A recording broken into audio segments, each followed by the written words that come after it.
Friends, இன்றைக்கி 1 cup கோதுமை வச்சு ஈஸியாக எப்படி குயிக்காக ஸ்வீட் செஞ்சு சாப்பிடலாம் அப்படிங்கிறத பார்க்கலாம். வாங்க வீடியோக்குள்ளே போகலாம். 1 கப் கோதுமாவுக்கு 1.5 கப் வெல்லம் போட்டுக்கலாம். இந்த வெல்லத்தை வந்து நல்லா கரைச்சிக்கலாம். 1.5 கப் வெல்லம் எடுத்தாச்சு. 1/2 கப் தண்ணி ஊற்றி இந்த வெல்லம் நல்லா கரையிற அளவுக்கு நம்ம சூடு பண்ணிக்கலாம். வெல்லம் கரைஞ்சிருச்சு. இப்போ இதை நம்ம எடுத்து வச்சிடலாம். நெய் ஊற்றிக்கலாம்.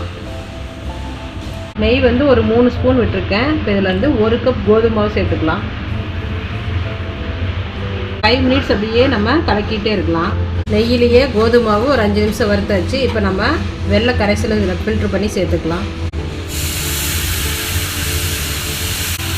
இதையும் வந்து ஒரு 5 மினிட்ஸ் அப்படியே கலக்கிட்டே இருக்கலாம். அடுப்பு சிம்மில் வச்சுட்டு செய்யுங்க. பாருங்கள், பாத்திரத்தில் ஒட்டாமல் வருது. இப்போ இந்த ஸ்வீட் நமக்கு ரெடி ஆயிடுச்சு.